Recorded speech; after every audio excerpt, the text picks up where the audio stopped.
Now, before we begin, I want to acknowledge that we are hosting this event from the traditional, ancestral, and unceded territories of the Musqueam, the Squamish, and the Tsleil-Waututh. And I want to share that I'm an immigrant from Mexico, and therefore I'm a settler in these lands, which means that I have a responsibility to continually learn about the ongoing effects of colonialism in this part of the world, and to take sincere actions towards decolonization, especially in my work as a public servant for a public library. So if you're joining us from another part of the country or even another part of the world, there's a great resource that Dylan's going to share in the chat, and that will allow you to learn about the land where you live. So I'll let him do that. And the resource is called Native Land.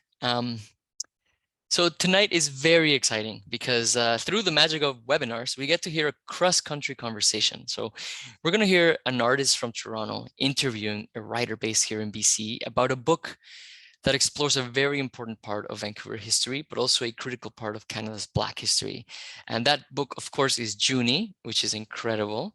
And I recommend everyone go get a copy from your favorite local bookstore. Now, at this point, I should be showing you the cover because it's a stunning cover, and just so you have a visual of what book I'm talking about.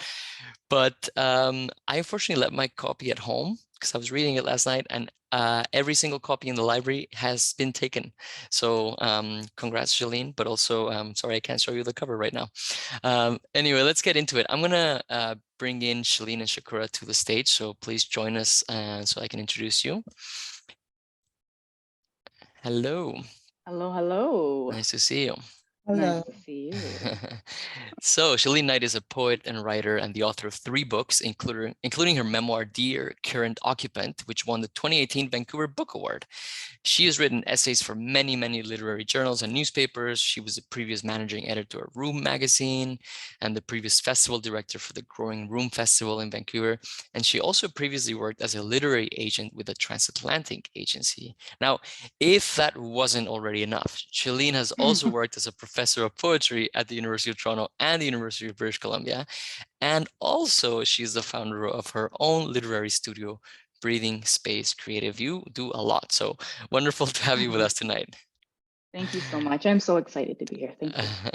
And Shakura S'Aida is an award-winning singer, songwriter, performer who's a central figure in Toronto's music scene. She was born in Brooklyn and raised in Switzerland, and she has performed across the globe for 2 decades, inspiring people with her voice. As a theater performer, she's a star and the co-creator of the 4-woman tribute to Nina Simone, the Nina Project. And you might also recognize her from the beloved Canadian TV series Schitt's Creek as one of the beloved Jazza gals, Lena. So last year, Shakura released her first album in 10 years called Hold On to Love. Congrats on that, and thrilled to have you with us tonight as well.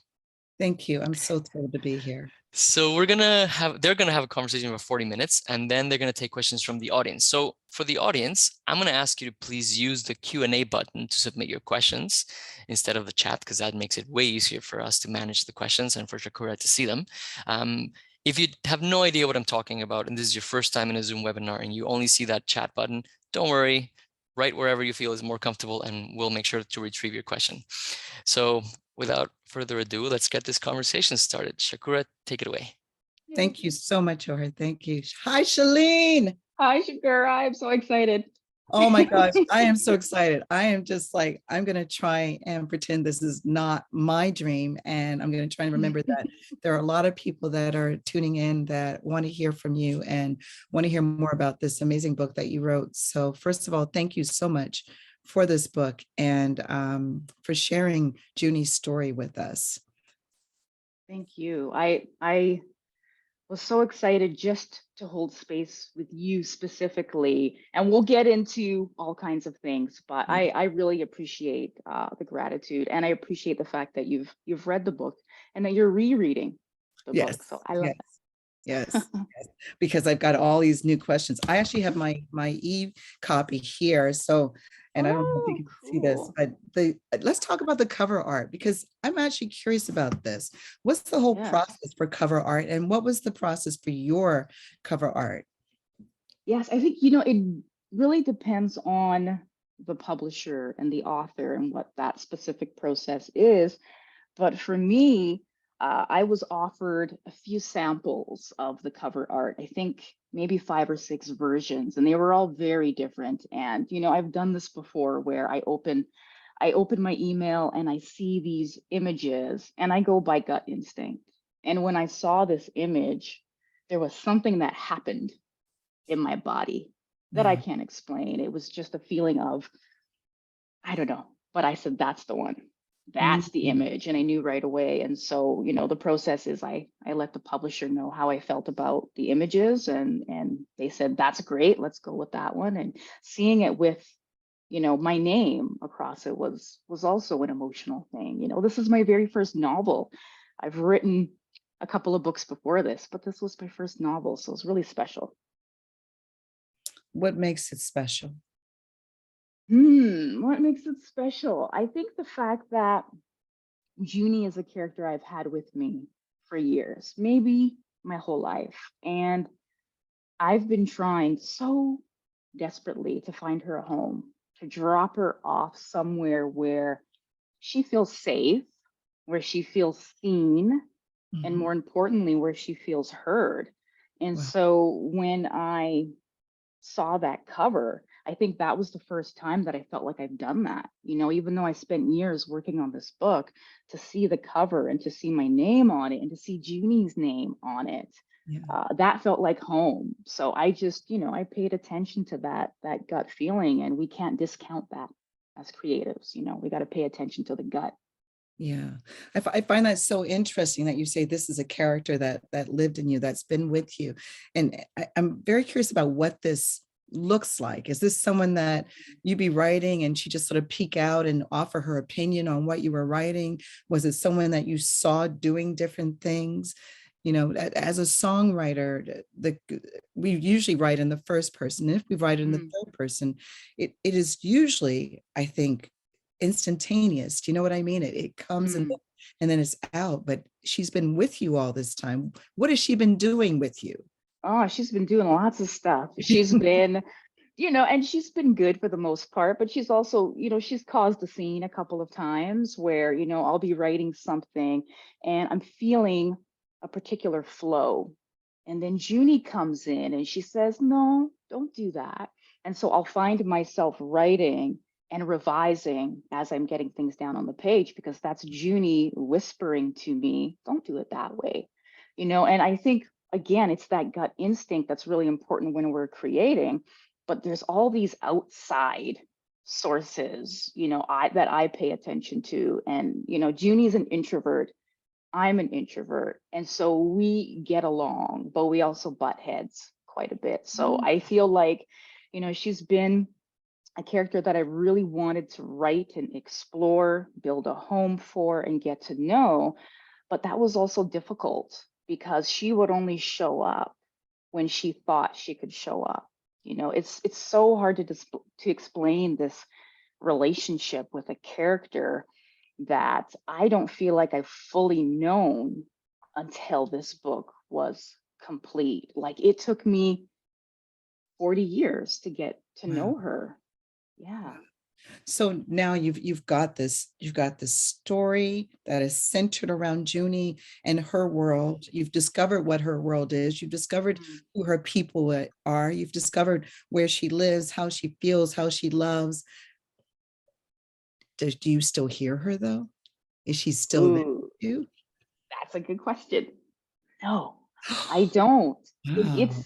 it's weird because I was so used to having her with me and I miss her, but I'm taking that as she's doing well. She's found the space that she needs in this book. And I think as a writer, we're always worried about how our stories will be perceived, or how they will be interpreted or misinterpreted.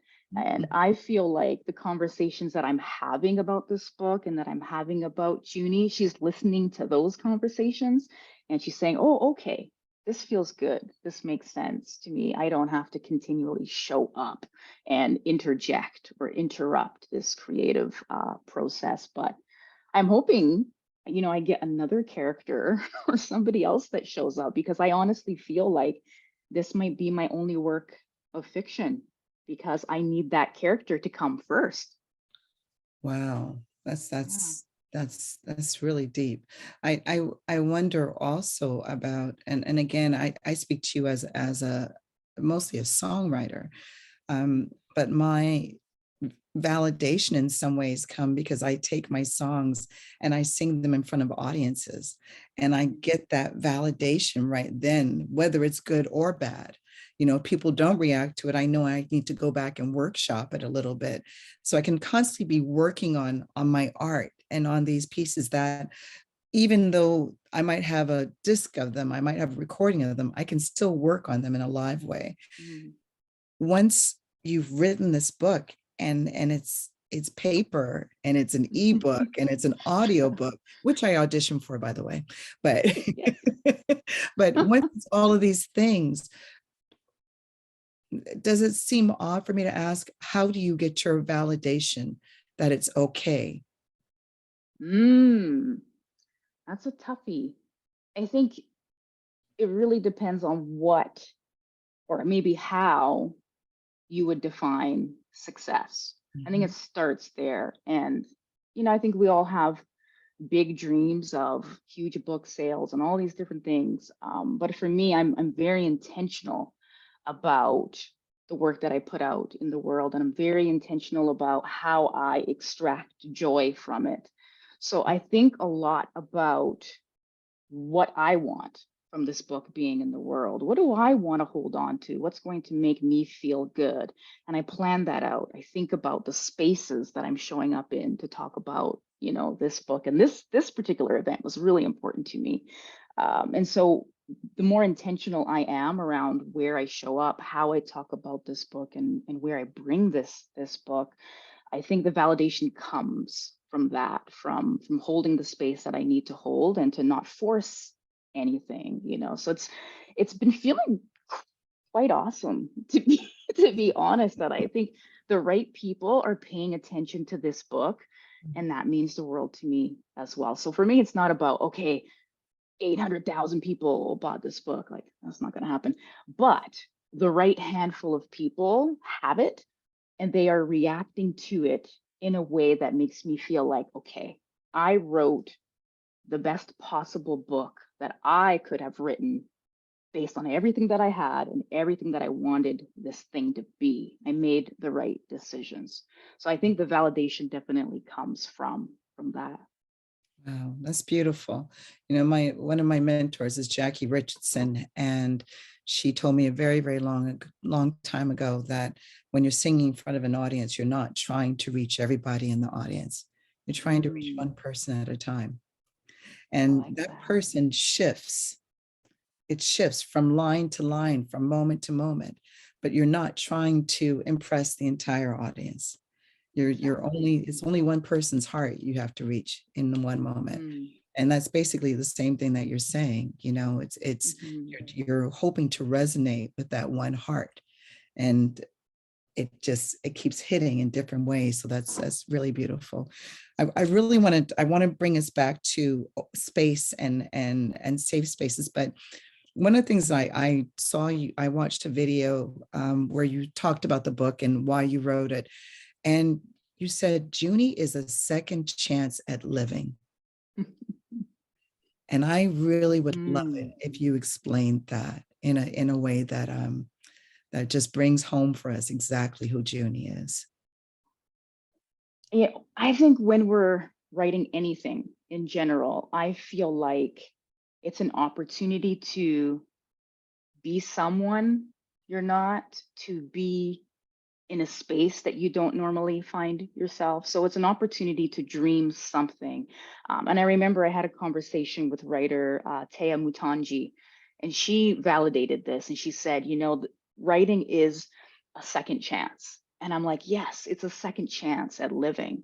And there's something really beautiful about giving yourself the opportunity to live again. And Mm, so, when I think about Junie showing all of us that there's an opportunity to live again. She's walking through the world in a very specific way, but she's bumping into so many barriers that could have easily thrown her off course.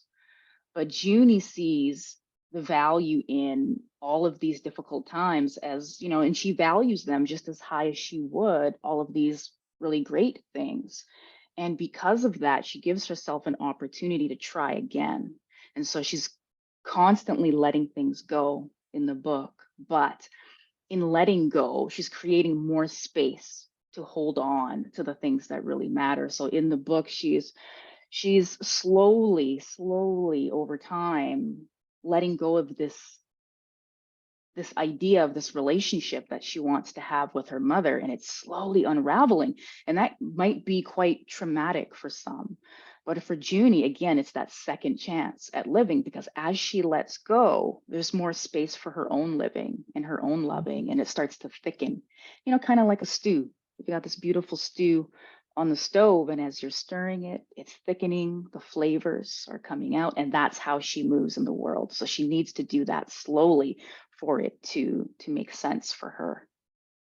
That was a long-winded answer. No, it was great. It was great. And please, if you love that answer, please just give a little applause in the chat, because I loved it. I'm just thinking about Junie and stew and getting a little bit hungry. Junie, Junie, for me, the thing that I have to say, and my daughter who lives in Victoria already just said to me, are there going to be spoilers in the chat, in our conversation? And so I'm going to try really hard not to give spoilers, but to give those who haven't yet read, you know, this book an opportunity to explore it and discover it, but still give us a really full thing, because otherwise my daughter will hate me for the rest of her life. But for me, the thing that I found about Junie is that compassion follows her gaze. Compassion accompanies her gaze. She sees everything in this wonderfully and unforgettably compassionate way. You know, her seeing Hattie steal, you know, with the apples, and knowing that she can't share what she just saw, because it won't be received in a way that will keep her safe, that will keep Hattie safe. So everything to her is about safe space. Everything to her is about compassion, having space for compassion. And the thing that you've shared with me is that you've created this space called the Breathing Space Creative. And to me, that also speaks about having compassion for self. And which came first, Junie or the Breathing Space Creative? Good question. Definitely Junie. I've been working on her for so long, but the idea of breathing space came from that desire to have safe space, but also to slow down. So this idea of really paying attention to everything around us. And it's interesting that you picked up on the scene with the apples, because nobody has brought that up yet. That's so, I think that's so, I'm reading and rereading, man. Reading. You got it. I love that, because, you know, when I wrote that scene, that's exactly what I wanted to showcase, was that compassion, but also the fact that Junie slows down enough to think about the consequence before she's even acted, because she cares so much about not only just her friends, but about how somebody would feel and what the weight of that would be like. That's how deep she takes it. And so for you to find that scene and to bring that forward, I just think that's wonderful. So I appreciate that. Thank you. Thank you. I appreciate you. The other thing that I found about Junie, and I'm really curious about this, Junie is written in the first and the third person. How do I put this? I wrote this down. What is it that Junie can't express in third person? Or what is it that she needs to express herself without your words in her mouth? Ooh, I like that. Because, you know, the idea to shift from third person to first person present tense came later. And I think this was like revision 10 Okay, folks, I wrote this book 17 times. I also want to put that out there. It was a lot of work. Wow. And near the end, I'm like, something isn't right, something's missing. And even my publisher was like, Chelene, it feels like, you're forgetting to do what you usually do, which you play with shape and structure. Like, go ahead and do that. And I'm like, oh, okay, thanks. And I had that permission, and I went in and I'm like, Junie, what do you need?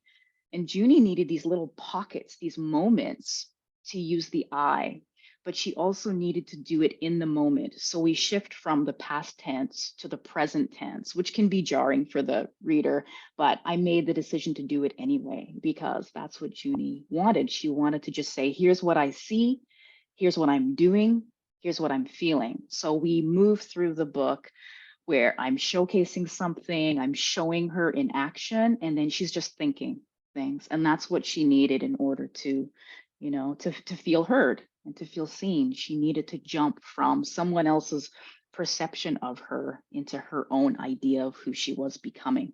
And that's what those little vignettes that the narrative is spliced with, that's what those vignettes do. Wow. Wow, they do that. Yes. Oh, that was one of my, Trisha said that was one of my favorite aspects of the books, like paintings, Oh, words. Yes, like paintings. yes. That's good, Trisha. That's what I was trying to do, Trisha. I was trying to create these mini paintings that almost like I always forget the name of what that's called when you flip the book and like all the pictures move. Oh, yeah. Flip book. I guess it's a flip Yes. book or something like Yes. that. I was trying to It is create now. that, but It's now called a flip book. It's called a flip book, folks, because I said so. But that's what I was trying to do, is create this moving image. But I also wanted to infuse a lot of music as well, which is another reason why it's just touched my heart that you've read this book, Shakura, because how cool is it to have a musician hold this project and to, connect with it in the way that you have. Another reason why I feel like that's validation too, to know that I'm hitting the mark in terms of everything I really wanted this book to do. Oh, it's an album. Junie is an album. Yes. Junie I'm writing is that down. And I think I mentioned to you before that when I read it, I just heard Dexter Gordon all over it. But, I did find the playlist on Spotify, and the playlist consisted of, and I really want to talk to you about this, Stormy Monday, sorry, not Stormy Monday, Stormy Weather by Lena Horne, Hound Dog by Big Mama Thornton, of course, Change is Gonna Come, Sam Cooke, what is To Be Young, Gifted, and Black, Nina Simone. But also those are the words of Lorraine Hansberry. Of course, it's her tribute to Lorraine Hansberry. And When Will We Get Paid by the Staple Singers. So do each of these songs relate to a character? Or tell me, who made this playlist? What's the deal? Like, are there more songs you put on there? What's up with this playlist? Yeah, the playlist it stemmed from what I was listening to when I was writing this book, and it's not attached to any character at all. But the Staple Singers song is just me thinking about publishing and how we're never paid what we're supposed to be paid. And so I'm like, I have to put that in there. Someone's gonna get it.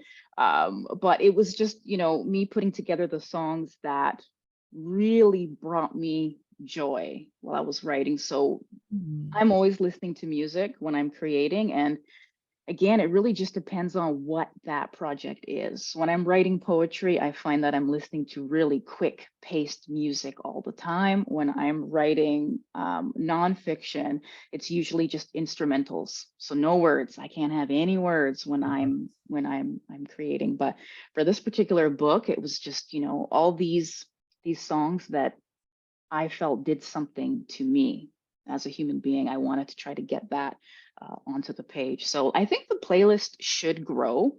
And if folks have suggestions, I'm open. I know you must have suggestions. Oh, yes, I definitely do. I definitely do. I want some Dexter in there. I'd love to actually, I think more Nina would be perfect. And the thing that's really interesting about your playlist is that every single one of these people on this playlist was a freedom fighter in their own way. They were an activist in their own way. They took their Blackness and made it part, not just of their art, but of their words. They you know what I mean? They they didn't take their Blackness for granted, and they didn't hide behind it either. They were very strong in their Blackness. So let's shift for a minute. I want to talk to you about, we're here during Black History Month. It's almost over. We got to wait a whole nother year before we can talk to each other again. Let's talk about Blackness in Canada, Black history. Let's talk about Hogan's Alley. Let's talk about the implied Blackness in your neighborhood, the language, the colors, the descriptions that you used, and where did your knowledge of their Blackness come from, and how does that fit within Blackness, the Blackness of Canada now? Yeah. In Canada now. Do we have another hour? We should add another let's hour just to take this. it. Y'all got time, right? Let's You guys okay if we go a little bit longer? No, but I think, this is a really great question and something I've thought deeply about. And for me, it really came down to having conversations with people. So, I mean, it's easy enough to dig into research in the archives and try to figure out what I could figure out, and I did that. But what was missing was the documentation of lived experience. And that was really important to me. So I had a lot of conversations with friends, with mentors, Wade Compton, David Chariandy, and just all these different creatives whom I admire, and just, really asked some bold questions of them personally, but also of their work. So I did a ton of reading of, some of my favorite Black Canadian writers, and I have so many beside me. I'm gonna show some love, because how can I not? Look at how many tabs I have on this, friends. This is Ian Williams' Disorientation. It should be required reading. Okay. This is a beautiful, beautiful book. Take a picture of that. About, a beautiful book about, being in a Black male body. And it's just, I think this is a genius book. And then look what we have, my good friend Chantel Gibson's book, How She Read, and I'm actually teaching this book at UBC. I'm doing a poetry course there, and I'm teaching her book. And then I've got all kinds of stuff here. But I think when it comes to this idea of Black History Month, I try as much as I can to just cite the people that I share space with all the time, and just push out, whether they're writers or not, just push out these relationships into the world, because I think that's, it's the least we can do. And it's so important, so that, we don't have to wait around for good old February to show up. I love it to be a year-long celebration of love, and just, celebrating each other's self-defined successes is so important. Oh, look, we're putting links in the chat. That's great. Oh, love that. Here's the Chantel Gibson book in the VPL collection. That's in the chat. And thank you, Trisha. Thank you, Elizabeth. And thank you, Marianne. And at some point I have to go walk my dog, so we won't be on here forever. Yes. So to bring it back to Hogan's Alley, my daughter, as I said, lives in Victoria. She went to UVic, and she really discovered a lot more of her Blackness while she was there, right, in a completely different way. And then she went searching for Black communities, not just the ones that were there now, but where she tried to look for them in Victoria. She tried to look for them in BC, and she really came up empty in a lot of ways. And I remember traveling over to Alberta, and I was in Regina, and I wrote a school-age play. And I remember finding out that there was a community of Blacks that had moved up and that had lived in Vancouver, that had been invited up to work in the fire department and to populate this town, and they were basically run out. And so my daughter's question for you, and my question is, where are the Black communities in BC? What happened to all of these families? Are they still around? Are they gone? Where? Do we know? Yeah, I think this is what's so upsetting and disappointing, is just I feel like there is no central hub or gathering spot, or, you know, a space where, you know, oh, hey, if I want to go and be in community with other Black folks, I'm going to go here. And I don't feel like that exists in BC. And so when I heard about Hogan's Alley, and I even felt like I was grieving when I heard about Hogan's Alley, because I didn't learn about this community until 2011 or 2012, and that's only 10 years ago. And I was born and raised in Vancouver, where this, you know, this neighborhood, this pocket of Black folks used to be and exist and run businesses and come together in community. And I didn't know about that community until much later. And so that was the start of a grieving process for me, because I started to think about, you know, how come I don't know about this neighborhood? And if I don't know, how many other people don't know? And so when Black History Month comes around and we start to pull Hogan's Alley to the surface just for a moment, I always think, but that's not enough. And that was the catalyst for me to set my novel in this beautiful neighborhood, because I wanted to highlight again the living and the loving, because we can all go into the archives and we can research what is documented, but there's so much missing. And so, you know, I think if we can create something or some kind of a hub, but I know that there's work being done in Vancouver right now to create something in the old Hogan's Alley area. Don't know, I gotta do a little digging around, but I think there's some plans to create a hub there. But yeah, I think there's just a disconnect, because I think when you go to other cities in Canada, you almost know where to go. And I think BC is really lacking that. And that's Right? what I find really interesting, because a friend of mine, Cheryl Martin, is on here, and she said, I came to Vancouver, and then Kamloops from Halifax in 97 and 98 respectively. My first question was, where is everyone? And that's the thing. When you come to Ontario, you know, you can go to Owen Sound, you know, you can go to Chatham, you know, you can go to Windsor, and you will find these families that are still there. You know, when you go to Nova Scotia, you know, you can go to Africville, or you can go to other places, and these families are still there. And in BC and Alberta, you know, these families, we don't know where they are. And there's the sense of being not just displaced, but erased. And I think it's easy to erase when you think of history as other, but this is part of Canadian history. Yes. You know, this isn't separate. This is part of our history as Canadian citizens. Exactly. As settlers in this land, this is part of the history that we need to know in order to become more inclusive, you know, and more tolerant of each other. Yes. All right. I'm going to ask you about questions, people. Questions.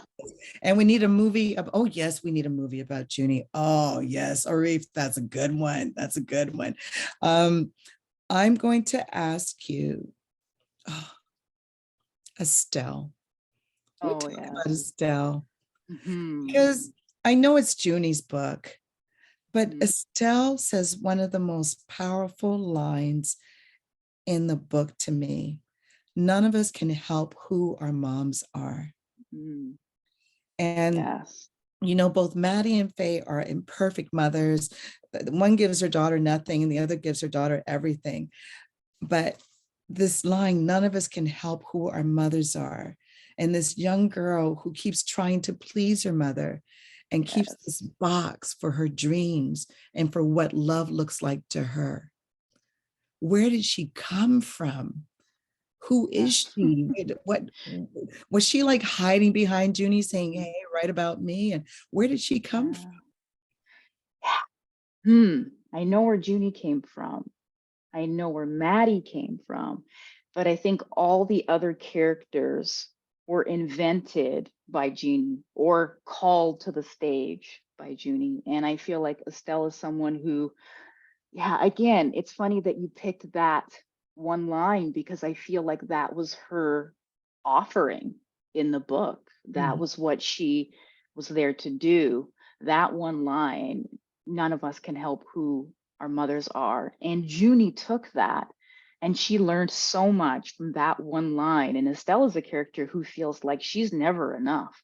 She's Yeah. trying so hard to do all these things and she's coming up short. She didn't even recognize the fact that that one line that she gave Junie, just kind of out of nowhere, changed everything in the book. Again, you keep finding all of my magic tricks. Shakura, nobody has found these magic tricks. I Oh, almost forgot they were there until you found a lot of these things. it's such a beautiful line, and it speaks to, you know, I spoke about this. I had the opportunity to speak about your book on CBC, and I spoke about the fact that, you know, everyone has compassion for children because we've all been children.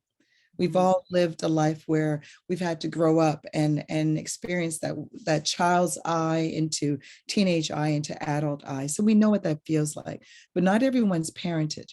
So a lot of times we don't have compassion or understanding for parents. But what you did was you told Junie's story and you told some of Estelle's story, but you also allowed us to have compassion for these women, you know, and that's something as a Black woman, just as a Black woman. And I imagine, you know, I would imagine that just even as a woman, to have a moment when we get to explain who we are, why we are, and where we live in the world without judgment, or maybe there is still judgment, but just with that, what gave you the ability to have that grace, to give that grace to these women, to these mothers who were falling short?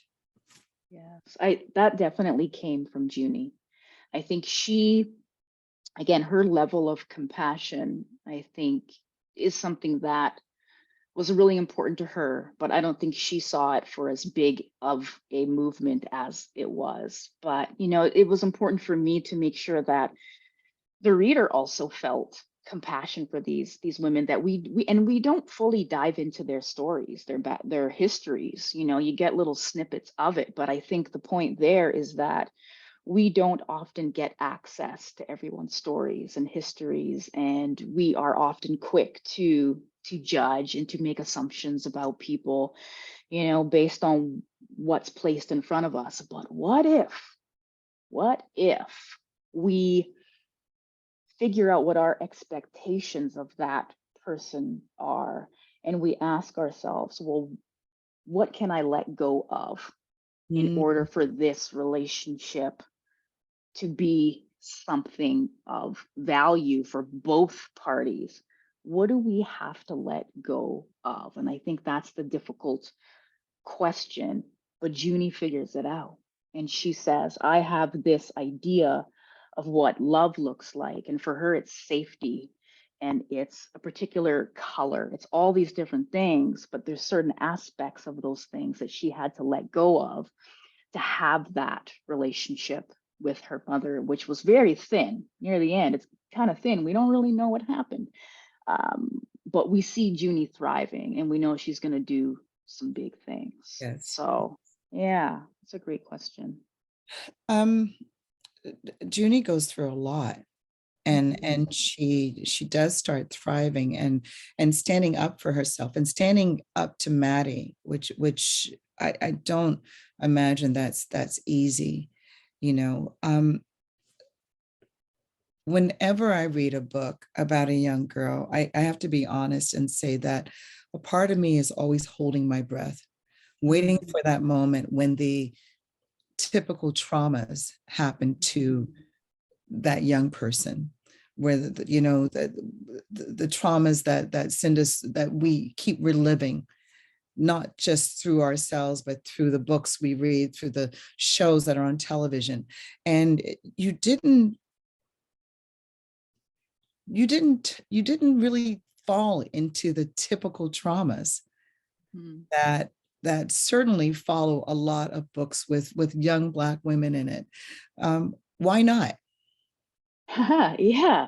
Again, I think Did Junie you and is, change your mind? And yeah, I don't think I did, but I think that was intentional, and that was something I focused on from the very beginning, is that Junie was going to be a very different character than the ones I've read in books, in that she was going to show up in a way that would challenge the reader to say, okay, well, who is this? Because this is not who I'm expecting to be on the page. And if this is who's on the page, here's what I think's going to happen to her. Oh, but that didn't happen to her. Okay, what now? So if we're reading this book and we assume there is no complex narrative, there is no huge amount of action that is unfolding, we have Junie unraveling the reader's assumptions, which was something that I thought about at the beginning, and I wasn't sure if I was doing that because I was so worried about Junie falling into these tropes that I didn't want her to fall into. And I remember emailing a mentor of mine and just, help, I'm worried that my book is going down this path and blah, blah, blah. And I had this huge email and he's like, Chelene, just relax, just do what you're doing and just calm down.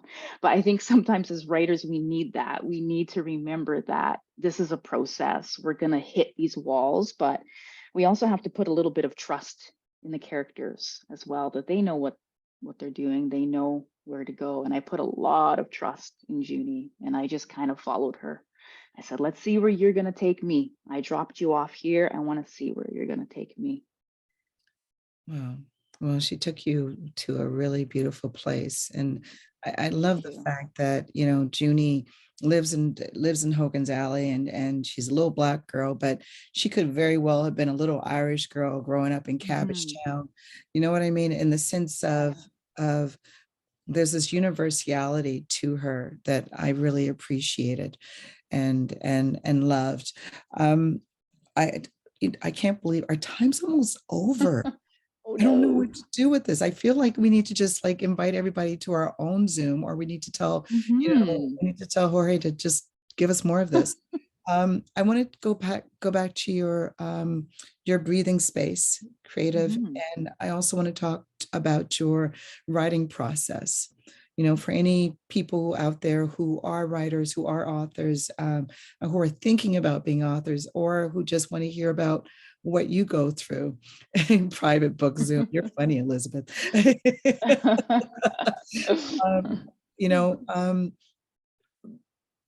Can you speak a little bit more about why you created this forum, and also what your process is when you're writing? Yeah, for sure. I started Breathing Space Creative, I think just like Junie, out of this desire to create a space where I could thrive.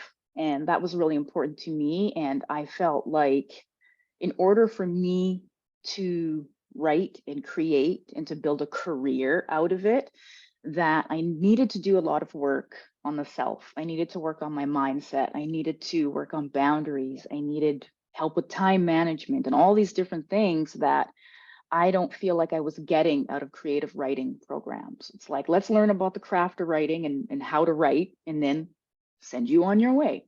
And that was not enough for me. And so I built Breathing Space Creative to kind of fill in the gaps and to be a container to hold all this craft that we're learning out there. I wanted to be able to hold that and to build a foundation for the self. And I think that's really important. So, when I'm writing, my process is, and this is going to sound so bougie, but it's like, let me take care of myself. I'm going to set up my space. I got everything I need. My collaborators, as writer Betsy Warland calls it, setting up everything I need to be able to do this. So my process is heavily entrenched in just taking care of myself and meeting myself where I'm at, because every single day, at the desk is totally different. There are days when I just feel like, oh, this is the best thing I've ever written. And then days where I'm like, I need to go work at Starbucks. Like that's it. So it's like, you're either here or here. So when I'm just in the middle and just existing, I just, that's precious time, because, it could shift at any moment. Wow. Arif says, I'm sure that Breathing Space Creative came from mindset is everything. You know it. That's my tagline. I love that. I wanted to ask you one more question, just to bring it back to safe space, to space. how important is it as an artist, as a creative person, to have that safe space? I want to really push on that, because and what does that mean? What does safe space mean? I realize it means something different for everybody, but what are the Yes. pillars of a safe space? Yes, safe space will definitely mean something different, you know, to everyone. And one thing that I like to do is encourage folks to define all of these very general terms, you know, for themselves, so that you're not measuring your growth, or you're not measuring this safety against anyone else's understanding of what it is. So safety for me means I need to have enough money in my bank account. Safety for me means I need to have food. I need to have a lot of water. I need to have all of these basic things for me to be able to do the difficult task of creating something.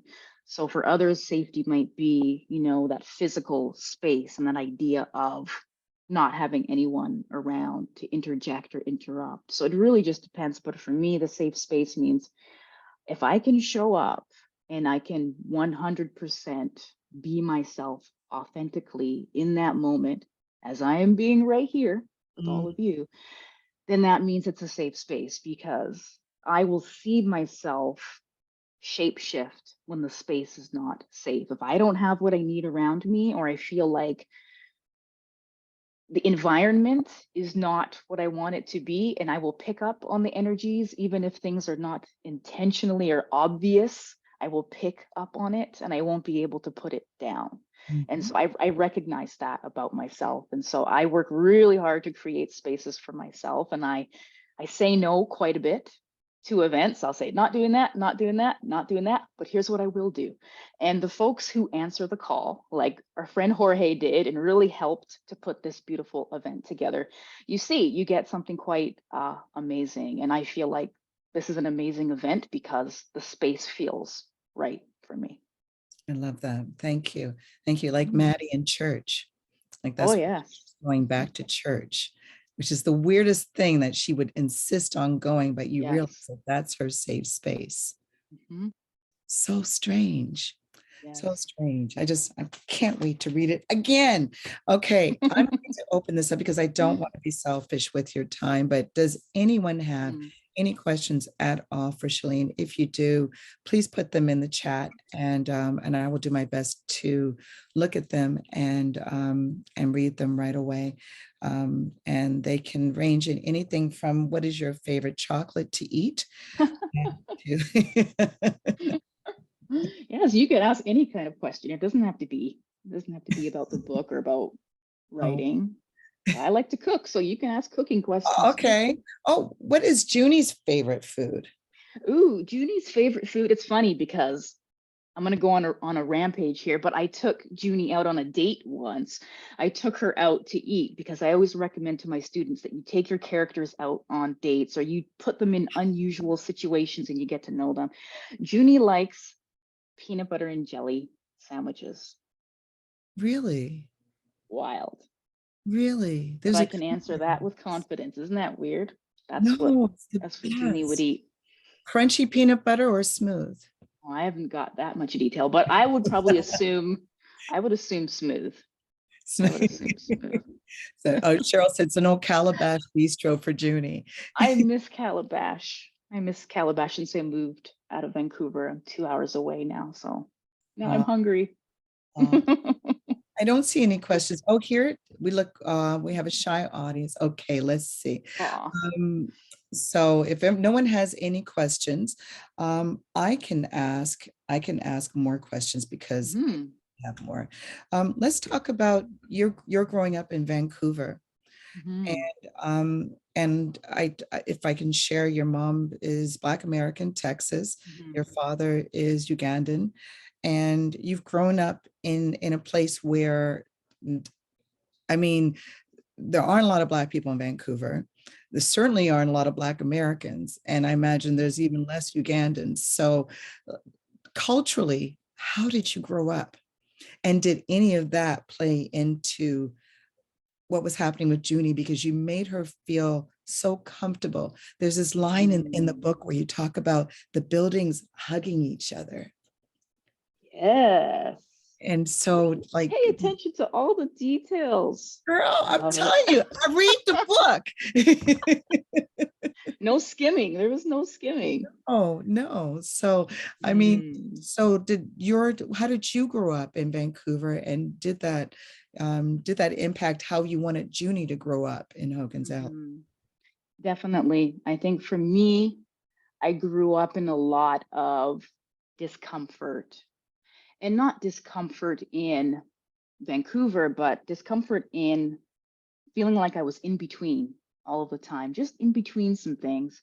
And so for Junie, again, when we look at that overarching idea of the book being a second chance at living, I made sure that Junie was in an environment that felt so good to her, because that's what I wanted for myself, essentially, to just be in a space where not only is it safe, but it feels like I'm supposed to be here. And I think, in Vancouver, I think there are a lot of Black people here, but folks are spread out to the point where it doesn't feel like we're all in the same space. Like I've moved recently to Harrison Hot Springs. Harrison, There's Jared. Sam's I know Club. you know Harrison. Yeah. And I'm out here now, and it's beautiful out here, but it's so small. And I've been out here now for a year and a couple of months, and I've seen 2 Black people here, 2. And I don't drive, so I can't leave unless someone drives me out of here. And so, but I think about that, and I think, I'm going to come pick you up. please come I'm going pick to me send up. Cheryl to come pick you up.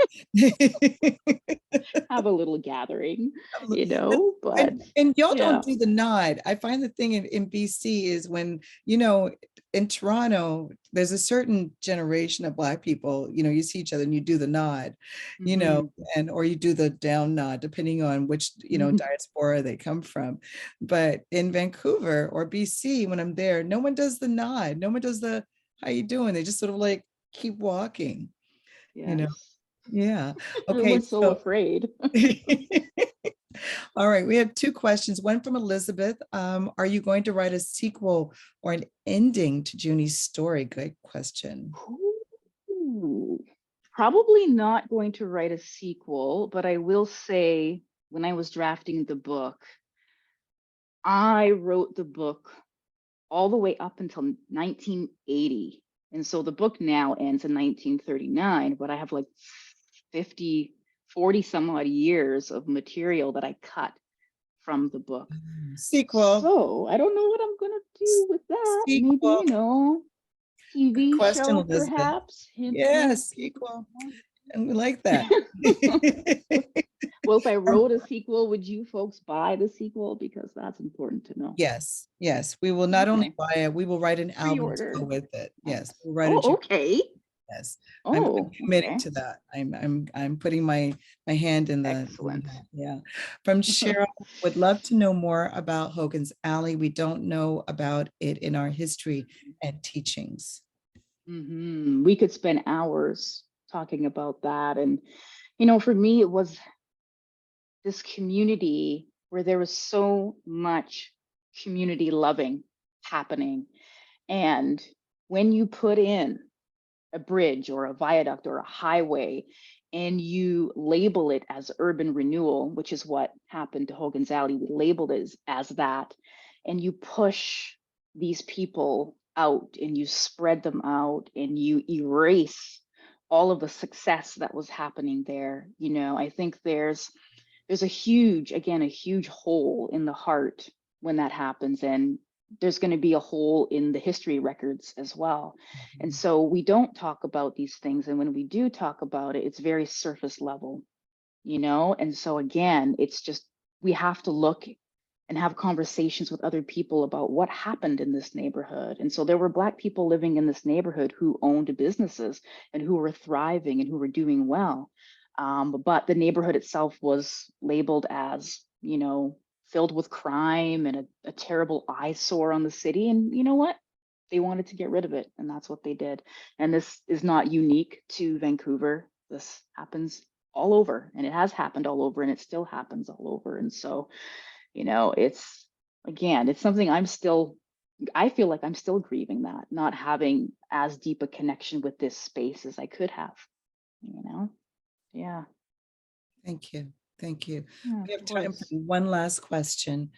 Okay. Oh, Elizabeth, she said her book club really wanted to know how Junie ends up. And Mm. hmm, Mm. if no one else has a question, I will ask you this. Sure. Junie's art. Do you paint? Mm. No, I wish I did. Wow. I wish I could. But Junie's art. Yeah, Yeah. Junie's art. What does it, have you ever seen art that looks like it could belong to her? If you could pick an artist out there that you know of, is there someone who sort of feels like a Junie artist to you? I think that's a really good homework question for me. I think that's something worth investigating. I've not thought about it. You know, when I was constructing Junie's paintings, her vignettes, it was all color and movement and images. So for me, her paintings definitely hold the quality of a photo, I would say, you know, so something very, very real.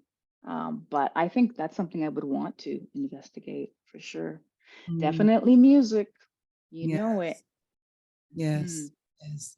I mm, am, I'm so happy to have had this time with me you too, and with all of our friends online. Thank you for being so generous with your time. of You course. know, Thank you.